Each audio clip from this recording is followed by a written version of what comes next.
وحده لا شريك له وأشهد أن محمدا عبده ورسوله يا أيها الذين آمنوا اتقوا الله حق تقاته ولا تموتن إلا وأنتم مسلمون يا أيها الناس اتقوا ربكم الذي خلقكم من نفس واحدة وخلق منها زوجها وبث منهما رجالا كثيرا ونساء واتقوا الله الذي تساءلون به والأرحام إن الله كان عليكم رقيبا يا أيها الذين آمنوا اتقوا الله وقولوا قولا سديدا يصلح لكم أعمالكم ويغفر لكم ذنوبكم ومن يطع الله ورسوله فقد فاز فوزا عظيما أما بعد فإن أصدق الحديث كتاب الله وخير الهدي هدي محمد صلى الله عليه وسلم وشر الأمور محدثاتها وكل محدثة بدعة وكل بدعة ضلالة وكل ضلالة في النار. Ma'asyiral muslimin, ikhwani fillah, rahimani wa rahimakumullah.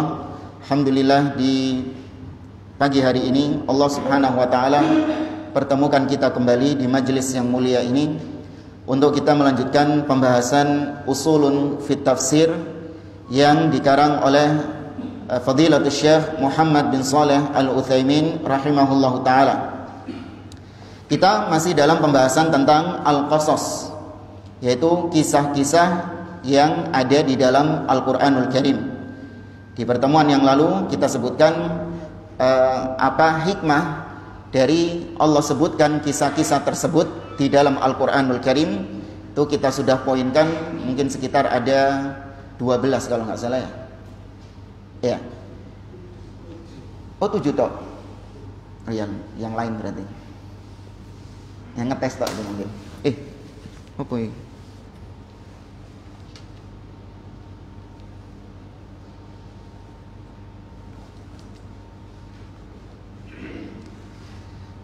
Baik, sekarang kita masuk ke pembahasan berikutnya, tikrarul qasas, yaitu tentang pengulangan-pengulangan kisah yang ada di dalam Al-Qur'an. Ya, pengulangan-pengulangan kisah yang ada di dalam Al-Qur'an. Dan kita baca di sini matanya. Qala al-muallif rahimahullah, penulis mengatakan minal qasasil qur'aniyah ma la ya'ti illa marratan wahidah. Di antara kisah-kisah di dalam Al-Qur'an itu ada yang cuman sekali saja diceritakan dan tidak diceritakan di tempat-tempat yang lain. Cuman sekali itu tok, wis gak diulang-ulang lagi. Seperti misalnya kisah apa? Dzulqarnain, Nabi Yusuf, apa lagi? Banyak.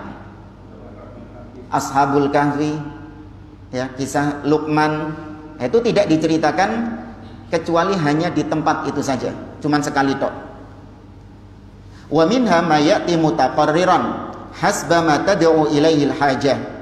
Tapi ada juga yang kisah ini disebutkan secara berulang-ulang sesuai dengan kebutuhan, ya, sesuai dengan hajatnya. Wa taqdihil maslahah, dan sesuai dengan mempertimbangkan maslahat-maslahat tentang kenapa kok disebutkan kisah tersebut secara berulang-ulang, itu ada maslahatnya.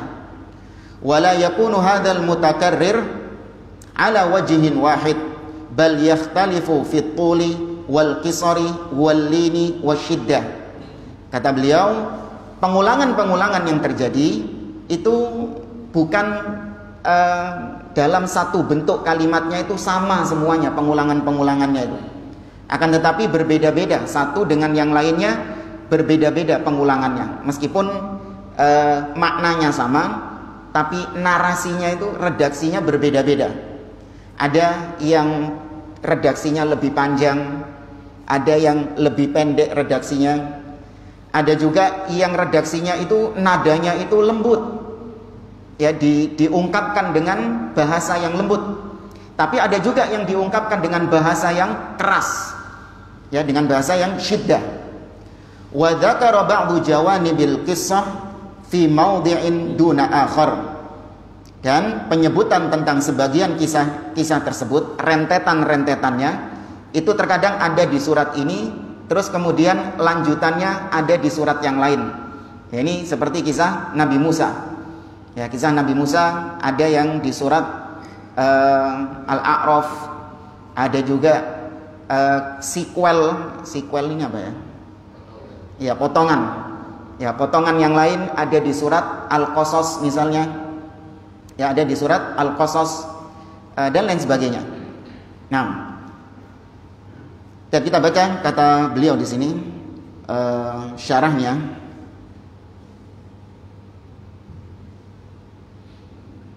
Fa anta tara hadhihi al-qisas aw qasas al-mukarrirah takhtalifu bihasabi ma tad'u ilaihi al-hajah.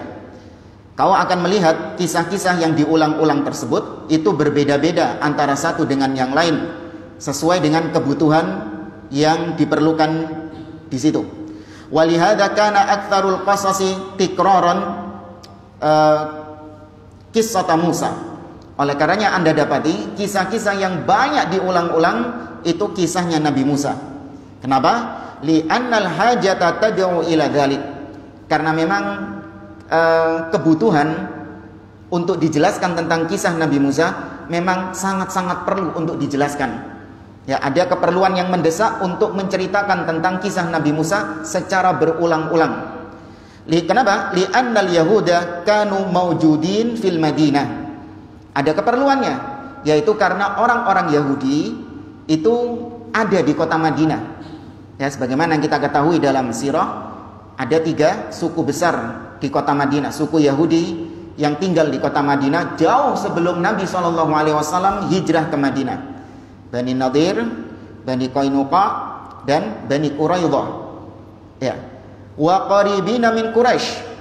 Ya, dan mereka ini ya orang-orang yang dekat dengan orang-orang Quraisy. Wa kadzalika Nasara fi Najran.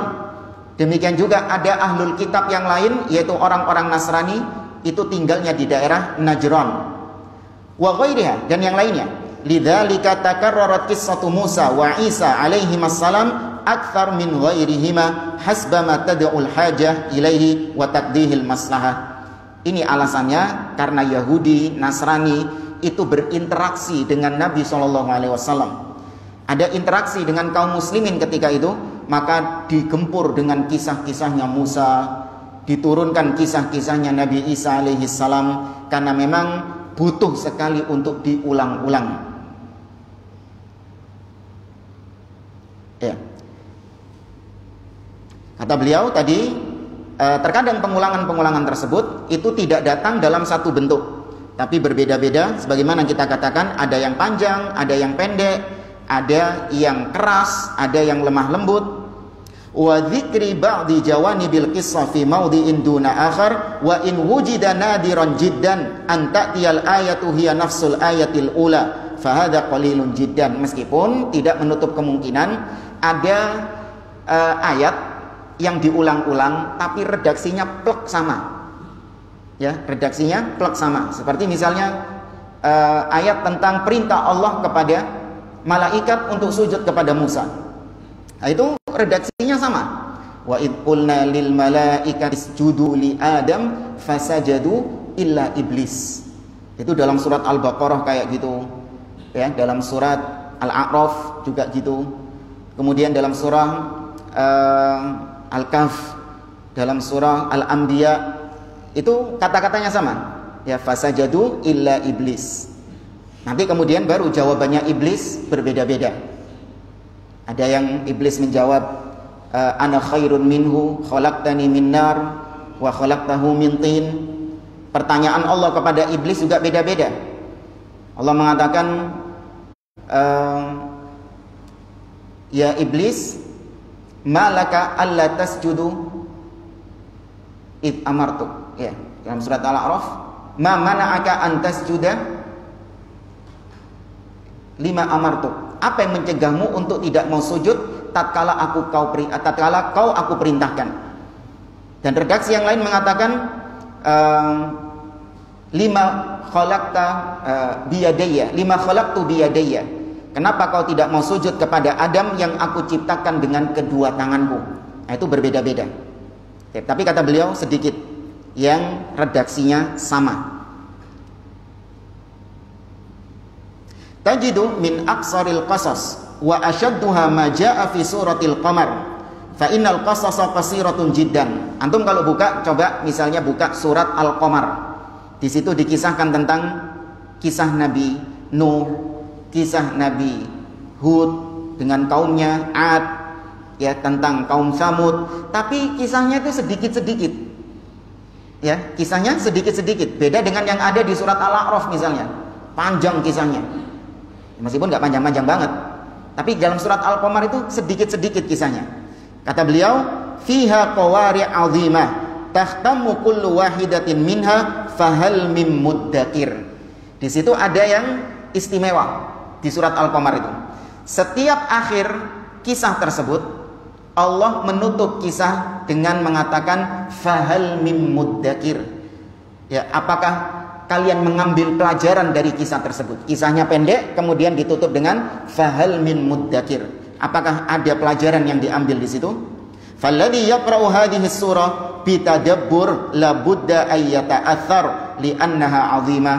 Dengan harapan orang yang membaca kisah tersebut meskipun pendek, dia baca kisah tersebut dengan tadabbur, merenungkan tentang bagaimana nasib orang-orang yang kufur terhadap nabi-nabi terdahulu, tentu ini akan mempengaruhi keimanannya. Ya, meskipun kisahnya disebutkan secara pendek. Dan kemudian beliau menyebutkan apa hikmahnya kisah-kisah itu disebutkan secara berulang-ulang.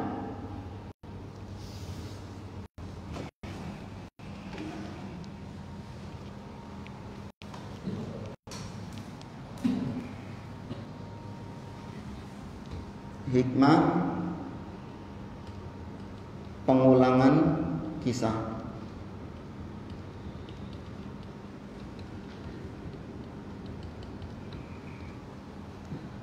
Yang pertama kata beliau, bayanu ahammiyati tilkal qissah li'anna tikraraha yadullu 'alal inayati biha. Yaitu penjelasan tentang pentingnya kisah tersebut untuk menjelaskan pentingnya kisah tersebut. Tak tulis poin-poinnya dulu aja. Kemudian yang kedua, tauqidu tilkal qissah litathbut fi qulubin nas, untuk menekankan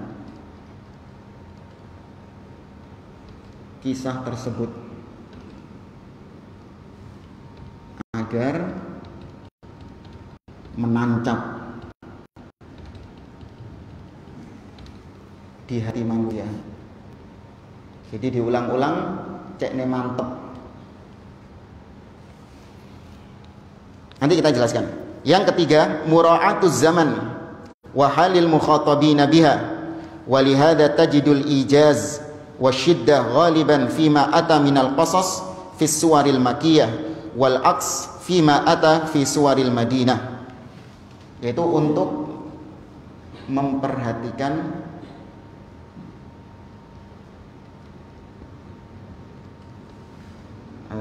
mukhatab, ya, memperhatikan lawan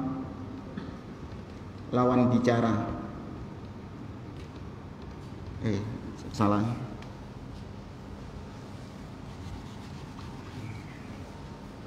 Membedakan aja. Untuk membedakan zaman dan lawan bicara.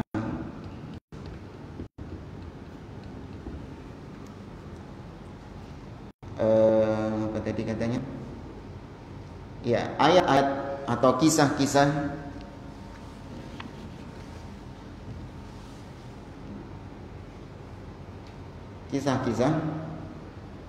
di periode Makiyah identik dengan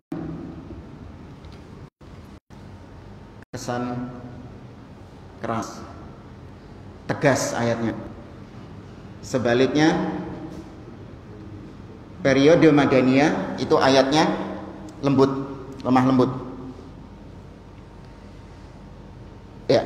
Kemudian yang keempat, bayanu balaghatil Qur'an fi dhuhuri hadhil qasas ala hadzal wajh wa dzakal wajh ala ma taqtadihil hal. Yang keempat, untuk menunjukkan balaghah, ya, sisi sastranya Al-Qur'an.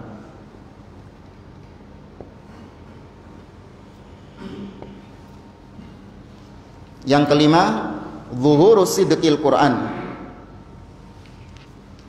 untuk menampakkan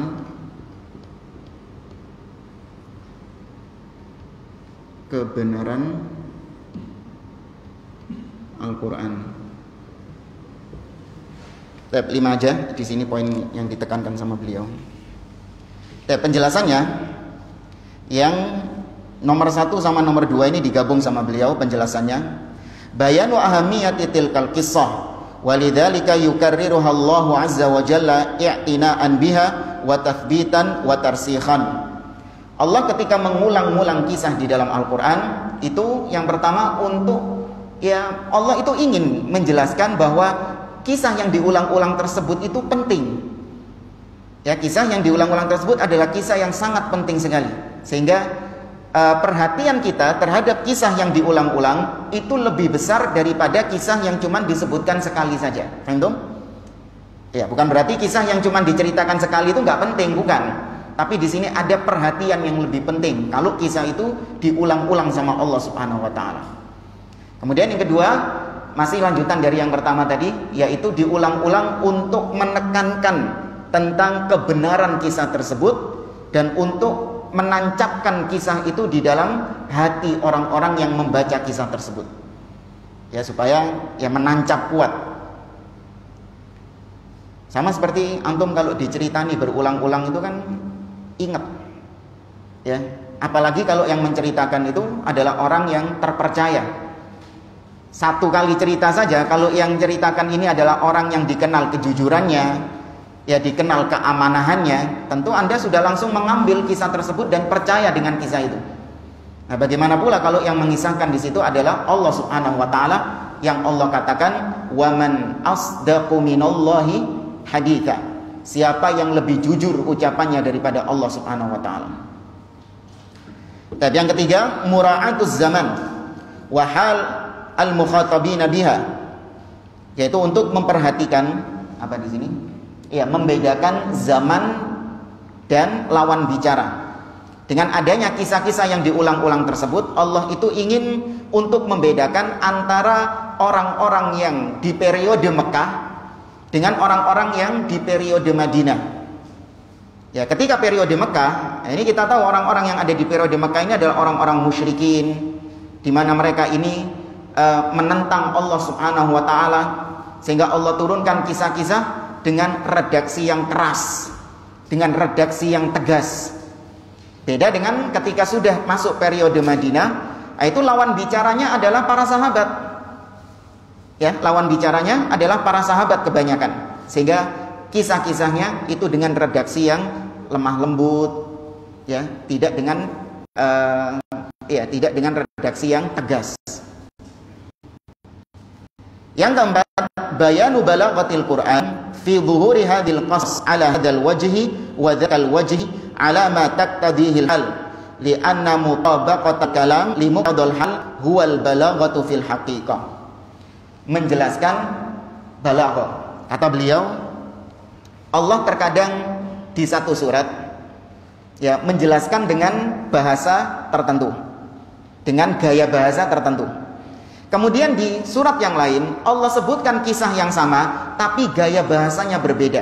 Nah, ini menunjukkan betapa sastranya Al-Quran itu sangat tinggi. Kenapa bisa demikian? Karena Allah bisa menempatkan, ya memang harus bisa menempatkan susunan bahasa sesuai dengan kondisi di zaman tersebut. Sama seperti kita misalnya, antum kalau misalnya bisa membedakan ngomong sama orang tua, orang yang lebih tua, dengan ngomong sama orang yang seumuran antum, antum bisa membedakan gaya bahasa. Berarti antum ini orang yang ya punya bahasa yang tinggi. Kalau sama orang tua antum pakai bahasa yang sopan, kan kedua orang tua ya, masuk kedua orang tua maksudnya orang yang umurnya usianya lebih tua daripada kita. Pakai bahasa yang sopan. Kalau orang Jawa biasanya pakai bahasa halus kan? Ya, bahasa Jawa halus. Bukan sampean jenengan, ya panjenengan. Ya, dengan bahasa yang bagus. Tapi ketika berbicara dengan yang seumuran dengan kita atau yang di bawah kita, ini bahasanya beda lagi. Ya, bahasa yang digunakan beda lagi. Ini menunjukkan bahasa yang tinggi. Kadang ada sebagian orang yang nggak bisa membedakan antara ngomong dengan orang yang lebih tua dengan ngomong orang yang seumuran dengan dia, sama. Ya, karena dulu pernah ditegur ngomong sama orang yang lebih tua itu, ya dulu waktu-waktu nggak paham kalau dibedakan sampean, panjenengan itu beda. Ya, saya pernah manggil diri saya sendiri itu aku sama orang tua, sama orang yang lebih tua. Aku kemarin habis pergi ke sini. Itu sopan nggak kalau sama orang tua? Aku, bukan saya. Ya, kalau dalam di budaya kita ini itu sudah ungkapan yang tidak sopan. Tapi kalau sesama kita atau seumuran dengan kita, aku nggak ada masalah. Ya, ini budaya kita ya. Memang masalah kesopanan itu apa? Mengikuti budaya. Jangan antum paksakan, enggak Ustaz, orang-orang Arab itu manggil bapak anta. Kalau di sini ente berarti. Nah, ini beda. Yang 5, zuhuru sidqil Qur'an wa annahu min indillah. Untuk menampakkan kebenaran Al-Qur'an. Bahwasanya Al-Qur'an itu benar-benar datangnya dari sisi Allah Subhanahu wa taala. Haitsu ta'ti hadhil qasas mutanawwi'atan biduni tanaqud. Tatkala kisah-kisah yang ada di dalam Al-Quran diulang-ulang sama Allah Subhanahu wa ta'ala, namun satu pun tidak ada yang kontradiksi. Ya, diulang-ulang kisahnya, tapi satu pun gak ada yang kontradiksi. Ayat ini nabrak ayat ini. Ayat ini pengulangan lagi, tapi nabrak ayat sebelumnya. Itu gak ada dalam Al-Quran. Ini yang harus kita yakini dulu. Nanti kalau antum ketika baca Quran nemu ayat yang diulang-ulang, tapi ternyata antum loh, ini kontradiksi ini. Berbeda ini. Di ayat ini iblis mengatakan A kepada Allah. Ya, ana khairun minhu khalaqtahu min nar wa khalaqtahu min tin. Di ayat yang lain iblis mengatakan asjudu liman khalaqtatina. Ya Allah, apakah aku disuruh sujud kepada Adam yang kau ciptakan dengan tanah? Ini beda, yang satu panjang ana khairun minhu, yang satu iblis jawabannya cuma pendek. Mana yang benar ini? Itu seakan-akan kontradiksi. Sudah ya, bab tentang kontradiksi dalam Al-Quran sebelum ini kan? Ya, itu karena kita yang belum paham. Ya, jangan gesusu menganggap Al-Quran kontradiksi. Ini bisa akidah yang kufur.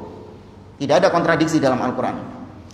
Allah mendatangkan kisah-kisah dengan bermacam-macam model, tapi satu pun tidak ada yang kontradiksi. Fa inna hadza yadullu ala sidqil Quran.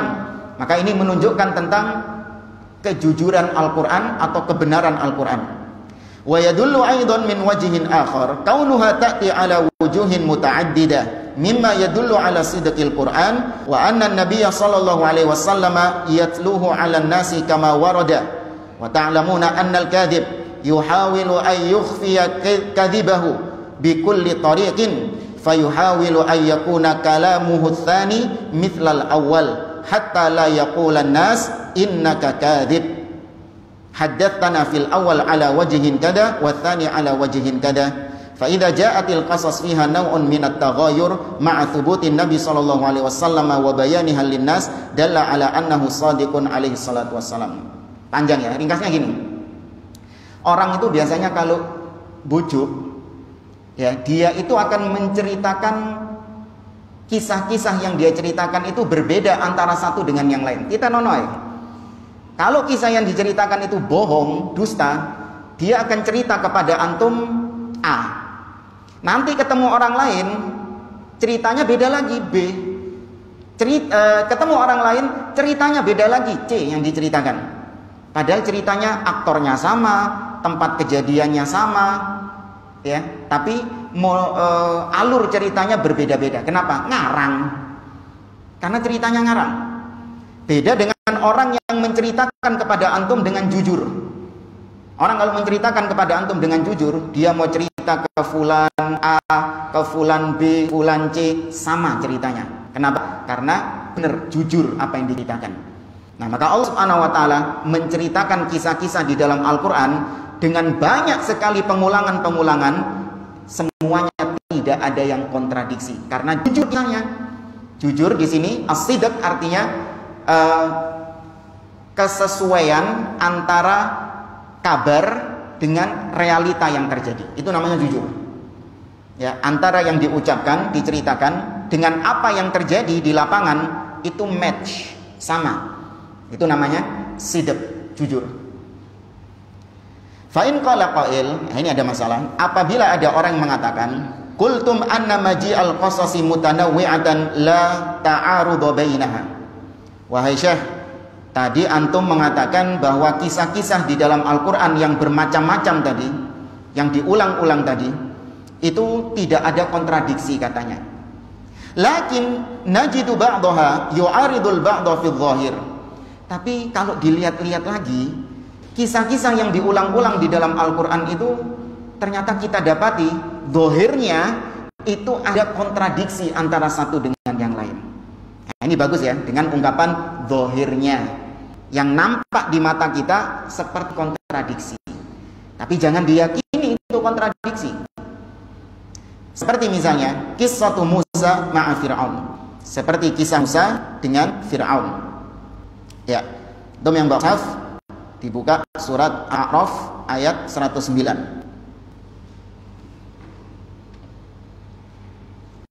Ini dua-duanya surah Al-A'raf salah cetak ini.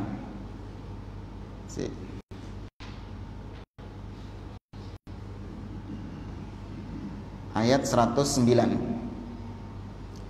Qala al-mala'u min qaumi Fir'aun inna hadza lasahirun alim.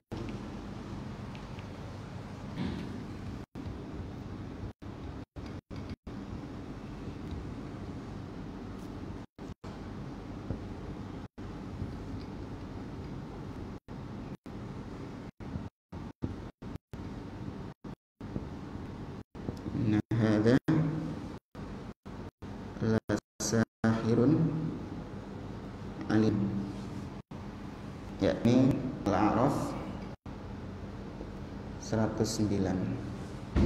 Yang satunya ini juga Al-A'raf 109, cuman salah ini.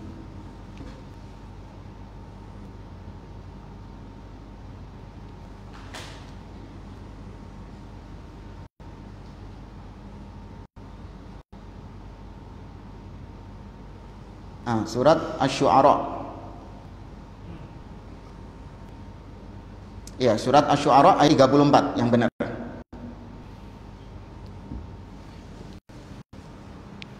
Narasinya qala lil mala'i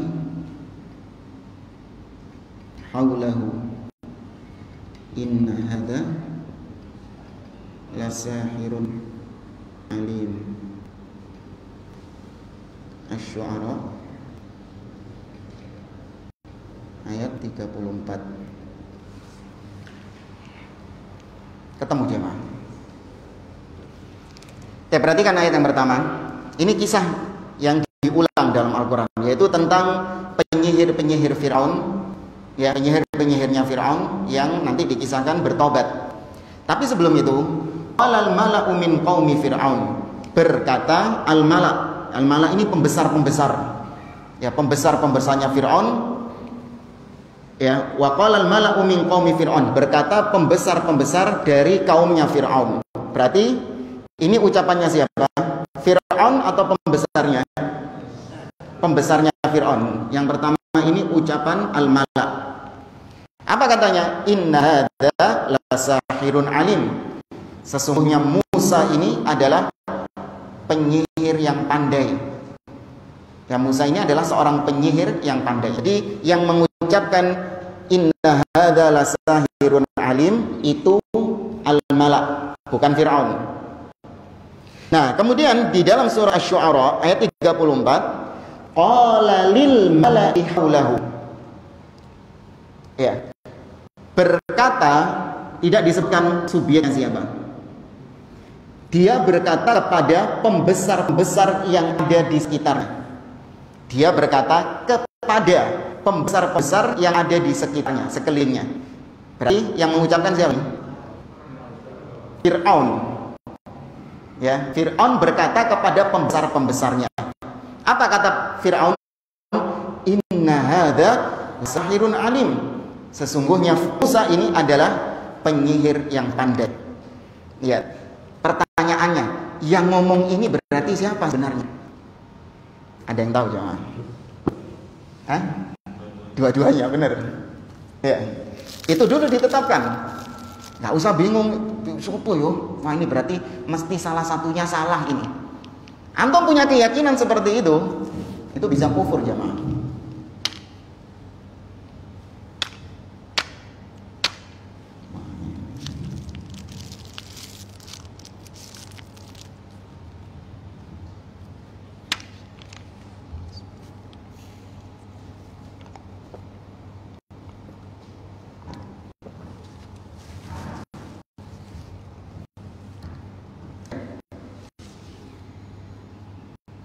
Baik, kata beliau, al-jam'u sahlun jiddan. Menggabungkan dua ayat ini kan kisah yang diulang ya, sama, tokohnya sama, peristiwanya juga sama, tapi narasinya berbeda.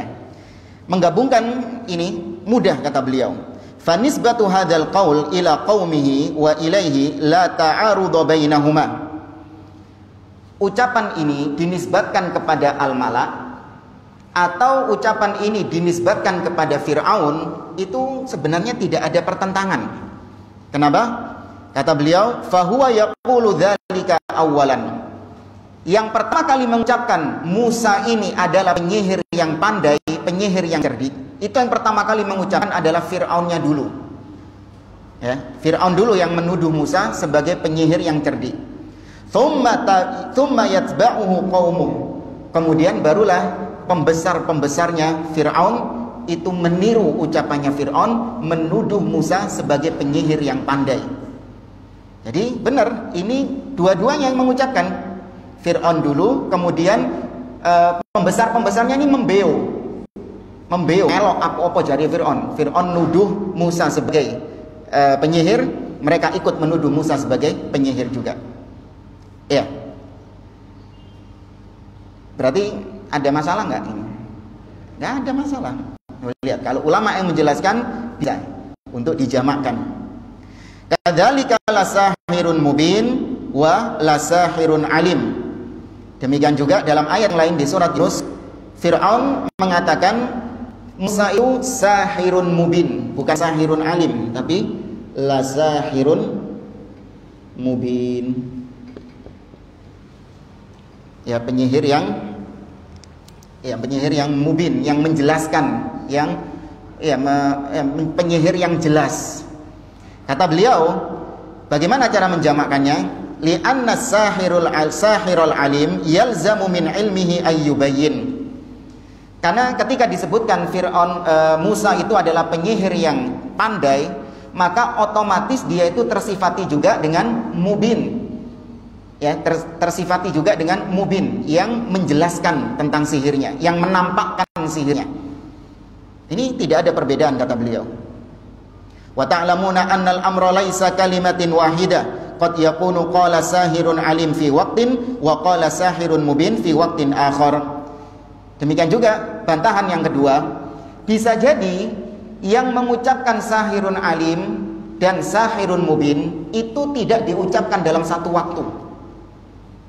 Ya, Fir'aun mengucapkan sahirun alim di waktu pertama, kemudian kesempatan lain Fir'aun menuduh Musa sebagai sahirun mubin. Jadi dua waktu. Kok harus dipaksa ini kejadiannya satu waktu itu? Siapa yang bilang kayak gitu? Ya. Sebelum kita tutup dan kita beranjak ke tema yang lain, di sini ada permasalahan, kata beliau, mal faru bainal qasas wal qisas. Apa perbedaan antara al-qasas dan al-qisas?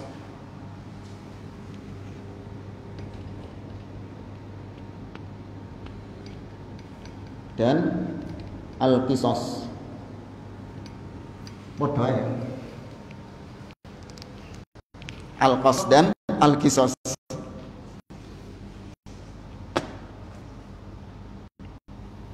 Nah, ini dari segi bahasa saja ya. Al-qasas bil fathi masdar wal qisas bil kasrah jam'u qissah. Masdar dijelasin tambah panjang lagi. Tapi intinya ini dari segi bahasa.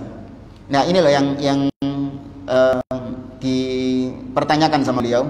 Wa hal tajuzu kitabatul qasas al khayaliyah? Apa hukumnya kita ini membuat kisah yang khayal, kisah yang fiktif? Apa maksudnya ya? Apa hukumnya? Boleh nggak kita ini membuat kisah-kisah yang fiktif? Hah? Nggak boleh? Sabar di sini. Taib al-jawab, kata beliau, in kanat hadhil qasas laisa laha asal ka an takuna lagwan aw kanat makdzubatan ala syakhsin muayyanin fa hadha la yajuz li annahu kadzibun. Kalau ternyata kisah-kisah fiktif ini itu tidak ada asalnya dan itu termasuk senda gurau, ya cuma ya apa ya, hal yang sia-sia, senda gurau saja. Ya, atau bahkan itu adalah kisah fiktif untuk menuduh kepada person tertentu. Ya, untuk dinisbatkan kepada person tertentu secara dusta. Maka kata beliau seperti ini nggak boleh, karena ini masuk kategori kizib, dusta. Wa in kanat hadifatan wa fiha mashadun. Tapi kalau ternyata kisah-kisah khayal itu tadi ada tujuan tertentu dan ada maslahatnya, ka ayyusawwir halatan minal ahwal tad'u ilal akhlaq awil adab fahada la ba'sa bih. Seperti misalnya digambarkan tentang suatu kondisi, ya, gambarkan tentang suatu kondisi yang inti daripada kisah tersebut mengajak kepada akhlak yang baik, ya, mengajak kepada adab-adab yang baik, maka ini tidak mengapa. Ya, disebutkan pernah ada atau ada seseorang yang dia ini begini. Kemudian orang ini begini.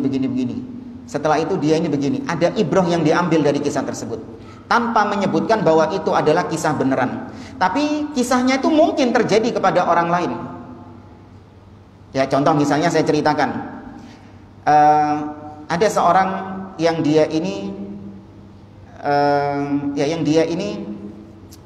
sehari-hari bekerja pendapatannya di bawah UMR. Ana ceritakan kisah ini untuk diambil ibrahnya. Orang yang bekerja sehari-hari di bawah UMR, dia mungkin gajinya 1 juta per bulan. Tapi ternyata kita dapati hidupnya dia itu tentram, aman. Dia bisa makan sehari-hari bersama keluarganya, dia bisa menyekolahkan anak-anaknya, bahkan dia bisa menabung untuk kurban di Idul Adha, dia bisa menabung untuk berangkat haji. Sedangkan kita lihat ada tetangganya yang dia gajinya di atas UMR jauh, puluhan juta, namun hidup dalam kebingungan, dikejar sama debt collector, bayar tagihan ini, utang ini, kredit ini, hidupnya nggak tenang. Ini kisah, ya, Ana nggak tahu siapa yang mengalami kisah seperti ini. Cuman mungkin nggak terjadi ada orang kayak gini. Ada, ya, mungkin ada orang terjadi kehidupannya seperti itu. Ya, namun kita kisahkan di situ ada ibrah, mengajak kepada akhlak yang baik, mengajak kepada adab yang baik. Ya, ini banyak dikisahkan oleh para ulama, kisah-kisah fiktif yang ada ibrah di situ. Seperti kisah tentang seorang raja yang jarinya terputus. Nah, ini masyhur, dikisahkan oleh para ulama di banyak kitab-kitab. Pernah tahu? Ada seorang raja, ini kisah fiktif, cuman ada ibrah di situ yang bisa diambil. Ada seorang raja yang tangannya terputus. Kemudian asistennya dia ini, ajudannya itu sukanya mengatakan khair insyaallah. Khair insyaallah. Dia mengatakan, ya itu baik itu. Insyaallah baik tanganmu terputus itu. jarimu terputus itu baik. Rajanya tersinggung. Ya apa sih jari putus tidak baik. Ini suatu keburukan. Marahlah sang raja sehingga sang ajudannya tadi diperintahkan untuk dimasukkan ke dalam penjara. Masuk ke dalam penjara. Kemudian keesokan harinya sang raja bersama pasukan-pasukannya yang lain pergi berburu. Ya, pergi berburu. Sampai di suatu tempat ternyata dia berhadapan dengan suatu kaum yang ingin menangkap raja dan pasukannya itu. Ditangkaplah mereka satu persatu. Ya, kemudian kaum tersebut ingin menjadikan mereka sebagai tumbal kepada sesembahannya. Ya, dijadikan sebagai tumbal. Maka prajurit-prajuritnya tadi itu dijadikan tumbal semua. Tiba giliran raja.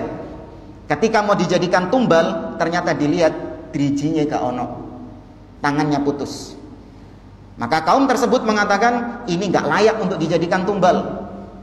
Ya, karena orang cacat gak layak dijadikan tumbal. Maka dilepaskan sang raja itu. Gak jadi dibunuh. Kemudian dia teringat dengan ajudannya tadi yang mengatakan apapun yang Allah takdirkan itu pasti baik. Meskipun terkadang kita mengalaminya pahit.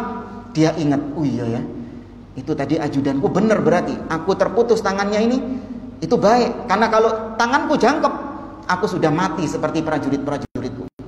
Akhirnya dia kembali ke penjara minta maaf sama ajudannya tadi. Cuman ada satu pertanyaan. Dia mengatakan, kau di penjara itu baik bagimu. Ya, ketika kau tak masukkan penjara, kau mengatakan penjara ini lebih baik bagiku. Apa kebaikan yang kau dapatkan di penjara ini? Karena dia di penjara, dia nggak ikut. Dia nggak ikut berburu itu. Seandainya dia nggak di penjara, dia ikut, kena tumbal juga dia. Ini kisah fiktif, ya. Tapi di situ ada ibrah yang bisa diambil, mengajak kepada akidah bahwa ya apapun yang Allah tetapkan itu baik. Ya apapun yang Allah tetapkan itu baik. Cuman ya tidak usah terlalu dijadikan sebagai hobi ya. Bikin kisah ini, bikin kisah ini. Nah, ini diantara orang-orang yang tidak diambil ilmunya adalah tukang kisah. Ya, itu disebutkan oleh para ulama, tidak diambil ilmunya orang yang suka ya kisah, menceritakan kisah-kisah fiktif. Baik, jemaah dimuliakan oleh Allah Subhanahu wa taala. Kita lanjutkan ke materi berikutnya, yaitu tentang Al-Israiliyat. Tak kusap ya.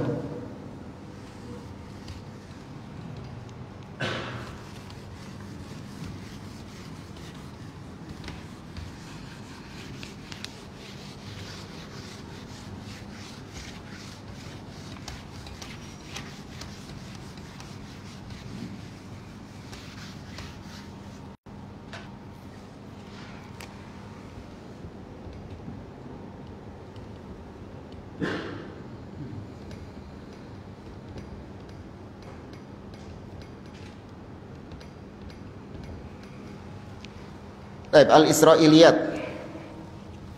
Apa itu Al-Israiliyat? Beliau mengatakan Al-Israiliyat al-akhbarul manqulah an bani Israil minal yahud wa huwal aktsar au minan nasara.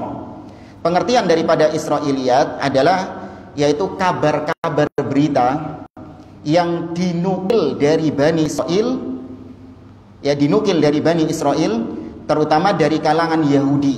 Yang paling banyak Israiliyat itu dari kalangan Yahudi. Au minan nasara, atau dari kalangan orang-orang Nasrani.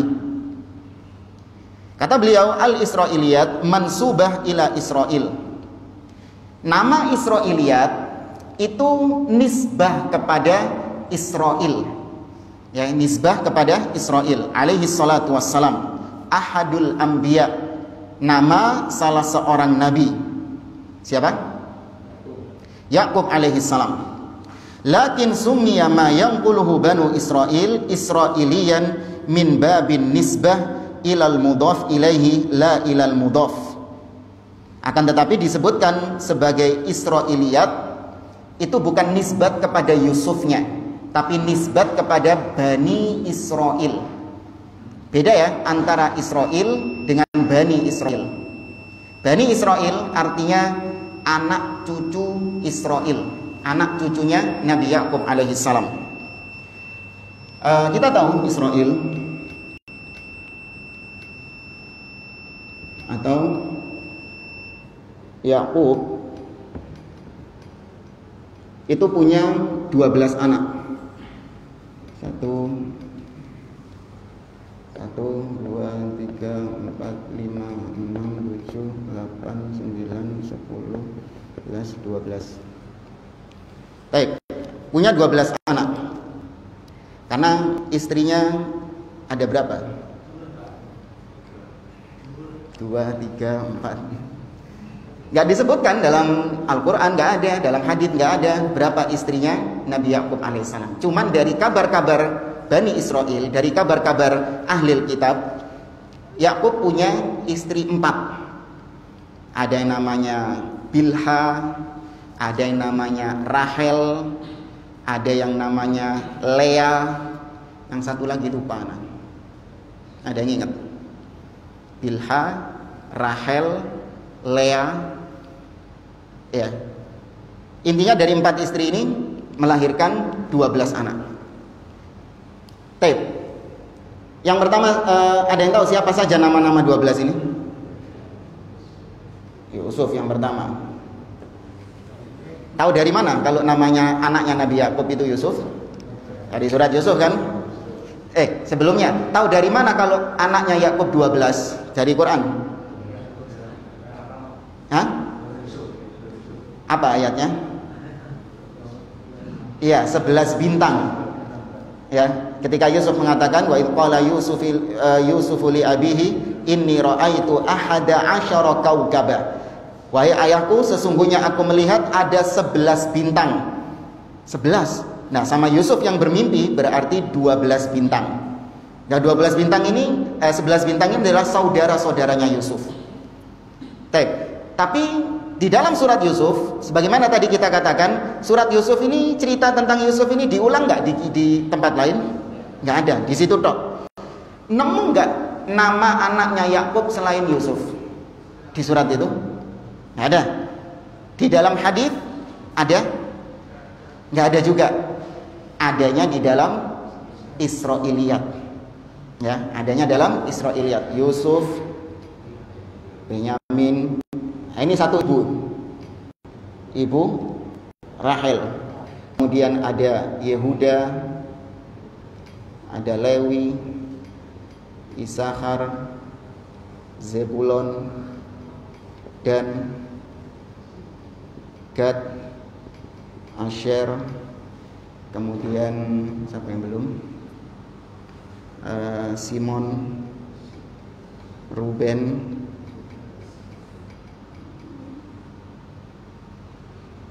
lupa satu lagi. Isakar, Zebulon, Lewi sudah. Lupa satunya lagi siapa.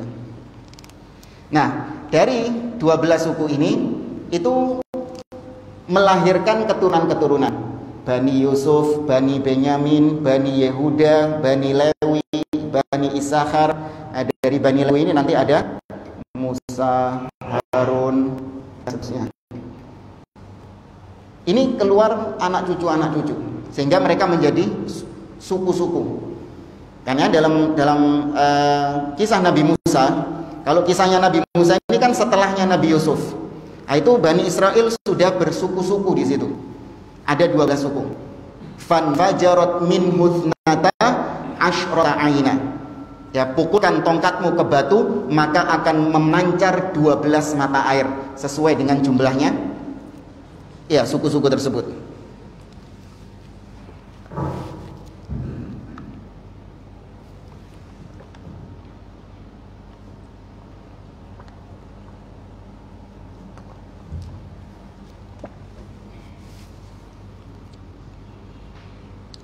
Itu sebentar ya.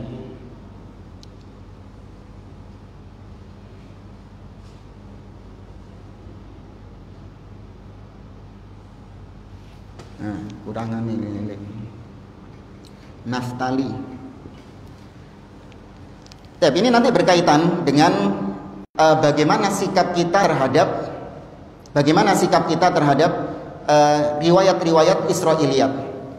Bagaimana sikap kita terhadap riwayat-riwayat Israiliyat. Nanti dijelaskan oleh Syekh Utsaimin ada 3 sikap kita. Apabila selaras dengan Al-Quran dan Sunnah, maka kita benarkan. Apabila bertentangan dengan Al-Quran dan Sunnah, maka kita dustakan. Tapi apabila didiamkan sama Al-Quran dan Sunnah, Al-Quran tidak memberikan statement iya dan juga tidak memberikan statement tidak, diem, maka sikap kita juga pertengahan. La nusaddiqu wa la nukadzib. Kita tidak membenarkannya dan juga kita tidak mendustakannya. Seperti nama-nama ini. Nah, ini tergolong golongan yang ketiga. Kenapa? Karena di dalam Al-Quran Allah nyebutin nama lain enggak? Enggak. Kalau Allah misalnya nyebutin nama lain, saudaranya Yusuf namanya Musa, Harun, Maria, Zakaria. Nah, misalnya disebutin kayak gitu, ini kita dustakan, nggak boleh kita percaya. Kalau Al-Quran menyebutkan nama yang sama, harus kita benarkan juga. Tapi masalahnya Al-Quran tidak memberikan nama yang sama dan juga tidak memberikan nama yang berbeda, hanya memberikan nomornya saja 12. Ini nanti kita preteli di situ. Jamaah dimuliakan oleh Allah Subhanahu wa taala. Tentang Israiliyat ini kita ambilkan dari beberapa sumber-sumber yang ada, seperti misalnya di dalam kitab yang dikarang oleh seorang doktor di Universitas Islam Madinah, yaitu Dr. Mahmud Abdurrahman Padah. Ya, beliau pernah menulis artikel di majalah Universitas Islam Madinah yang berjudul Al-Asfarul Muqaddasah Indal Yahud, kitab-kitab yang disucikan di sisi Yahudi. Nah, di muqaddimahnya itu beliau menjelaskan tentang bagaimana seorang muslim terhadap riwayat-riwayat Israiliyat. Yaitu beliau jelaskan bagaimana sikap seorang muslim terhadap riwayat-riwayat Israiliyat.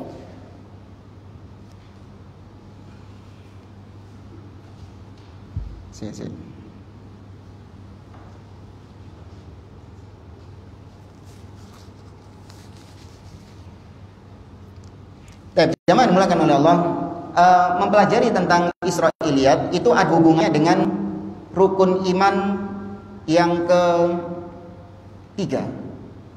Ya, iman terhadap kitab. Itu pembahasan seperti ini erat kaitannya dengan iman terhadap kitab-kitab Allah. Karena riwayat-riwayat Israiliyat itu berkaitan dengan kitab Taurat, berkaitan dengan kitab Injil, berkaitan dengan kitab Zabur. Tentu di sini kita harus mendudukan perkara bagaimana sikap seorang muslim yang sebenarnya terhadap kitab-kitab tersebut. Ya. Antum kalau ditanya apa bedanya kita iman terhadap kitab-kitab samawi dan iman terhadap Al-Quran, apa bedanya? Apakah sama? Kita kan dituntut mengimani Taurat. Antum beriman nggak dengan Taurat? Beriman. Antum beriman nggak dengan Injil? Beriman. Tapi apakah sama keimanan antum terhadap Taurat dan Injil dengan keimanan antum terhadap Al-Quran? Beda. Kaifiyahnya beda. Ya, kita mewujudkan iman terhadap kitab-kitab samawi dengan mewujudkan keimanan terhadap Al-Quran itu beda, nggak sama. Nah, ini disebutkan oleh beliau, ya, perbedaannya. Fa inna nu'min bil kutubis samawiyyatis sabiqah imanan mujmalan. Mengimani secara mujmal, ya, atau global. Mujmal atau global. Berarti di sini mengimani secara mufassal atau terperinci. Apa maksudnya mengiman secara global dan iman secara terperinci? Kalau kitab-kitab samawi, kita mengimaninya secara global saja, bahwasanya dulu pernah ada kitab yang diturunkan kepada Nabi Musa namanya Taurat, berisi tentang akidah yang sahihah, berisi tentang tauhid, berisi tentang syariat-syariat yang Allah turunkan kepada Bani Israel di zaman Nabi Musa, dan itu semuanya sudah tergantikan dengan Al-Quran. Kita imani secara global. Adapun iman kita terhadap Al-Quran itu terperinci, ayat per ayat, surat per surat, ayat per ayat, ya, kalimat per kalimat, kata per kata, huruf per huruf, bahkan harokat-harokatnya kita imani semuanya. Paham di sini maksudnya? Ya, seperti misalnya Taurat sekarang. Taurat sekarang yang diimani oleh orang-orang Yahudi dan Nasrani. Menurut mereka, Taurat itu sekarang ada 5 isinya. Kalau dalam perjanjian lama milik orang-orang Nasrani, itu Taurat itu berisi 5 kitab. Dalam Taurat ada 5 kitab. Kitab Kejadian, Keluaran, Imamat, Bilangan, dan Ulangan. Ini yang disebut dengan Taurat menurut orang-orang ahlul kitab Yahudi dan Nasrani. Di dalam Kejadian ada pasal-pasalnya, dalam pasal ada ayat-ayatnya, sama, semua juga kayak gitu. Apakah kita harus mengimani kalau Taurat itu isinya Kejadian, Keluaran, Imamat? Apa harus gitu terperinci? Enggak. Bodoh amat mau namanya Kejadian ataupun enggak jadi, mau namanya Keluaran atau Kemasukan, mau namanya Bilangan atau Perkalian, Ulangan atau Ujian, nggak ngurus. Ya, penting dulu pernah ada kitab yang turun namanya Taurat, berisi tentang akidah, syariat, dan lain sebagainya. Dan kemudian kata beliau, yakunu bil iqrari biha bil qalbi wal lisan. Harus diimani dengan hati, diucapkan dengan lisan. Ini satu. Nah, ini sama, idem. Iman kita terhadap Al-Quran juga sama. Kita imani itu di dalam hati dan kita akui itu dengan lisan kita. Wa anna minha ma fuqida wa ndathara wa minha ma khurrifa wa ghayyira wa annaha mansukhatun bil Quran. Mengimani bahwa kitab-kitab samawi ada yang berubah, didistorsi, diganti-ganti, apalah, ya. Sedangkan Al-Quran terjaga.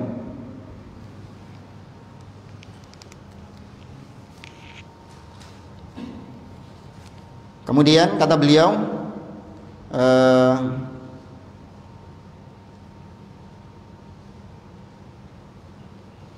kitab-kitab samawi tidak boleh diyakini akidahnya kecuali yang sesuai dengan Al-Quran dan As-Sunnah. Tidak boleh diamalkan hukumnya kecuali yang sesuai dengan Al-Quran dan As-Sunnah. Beda dengan Al-Quran. Kalau Al-Quran harus diyakini, harus diamalkan.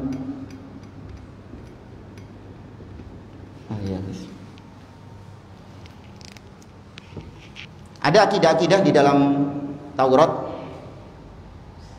Allah Subhanahu wa taala dalam kitab Kejadian disebutkan menciptakan langit dan bumi selama 6 hari. Itu dalam kitab Kejadian disebutkan. Bereshit bara Elohim, ya, pada awalnya Tuhan menciptakan et hasyamayim, menciptakan langit, za'et haaretz, dan menciptakan bumi. Itu diceritakan hari pertama menciptakan ini, hari kedua menciptakan ini, hari ketiga sampai 6 hari. Antum tetapkan nggak bahwa Tuhan menciptakan langit dan bumi selama 6 masa? Apa dalilnya dalam Al-Quran? Inna rabbakumullahu alladhi khalaqas samawati wal arda fi sittati ayyam. Ya, itu kita terima, kita yakini itu benar. Kenapa? Sesuai dengan apa yang ada di dalam Al-Quran. Nah, kemudian dalam Kejadian pasal yang kedua, setelah Tuhan selesai menciptakan langit dan bumi selama 6 hari, maka dia beristirahat pada hari yang ketujuh. Ya, disebutkan dalam bahasa Arabnya wastaraha fi yaumis sab'. Dia beristirahat pada hari yang ketujuh. Antum tetapkan akidah ini, Tuhan beristirahat? Kenapa kok ditetapkan? Kenapa kok ditolak? Bertentangan dengan Al-Quran. Mana yang bertentangan?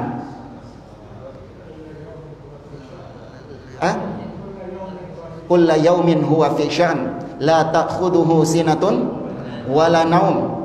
Ya, kemudian dalam surat Qaf Allah mengatakan wa ma massana min lughub. Ya, dan kami tidak ditimpa rasa capek, tidak ditimpa rasa lelah. Itu kita tolak karena bertentangan dengan apa yang ada di dalam Al-Quran. Baik, jemaah yang dimuliakan oleh Allah, ini perbincangan tentang Israiliyat ini panjang.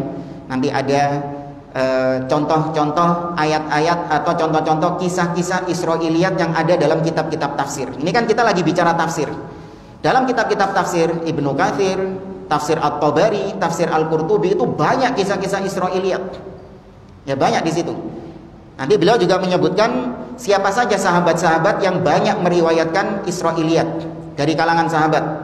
Di antaranya Abu Hurairah, di antaranya ada Abdullah bin Salam. Siapa Abdullah bin Salam? Mantan Yahudi. Mantan Yahudi. Kemudian dari kalangan tabi'in ada Wahab bin Munabbih. Ya, itu juga termasuk di antara yang masyhur meriwayatkan kisah-kisah Israiliyat. Maka kita kalau belajar tafsir pasti kita akan mendapati kisah Israiliyat. Cuman nggak usah anti dengan kisah Israiliyat. Ya, nggak usah anti. Ini Israiliyat sesat gitu. Enggak. Ada rinciannya, mana yang kita terima dan mana yang kita tolak. Ya, mungkin ini bisa kita lanjutkan pada pertemuan yang akan datang. Wallahu a'lam bishawab. Ya, libur setahun ya. Ya. Asal aja tahun baruan aja. Ya, hadza wallahu a'lam. Kita akhiri. Subhanakallahumma rabbana wa bihamdik asyhadu an la ilaha illa anta astaghfiruka wa atubu ilaik. Wa akhiru da'wana anil hamdulillahi rabbil alamin. Wassalamualaikum warahmatullahi wabarakatuh.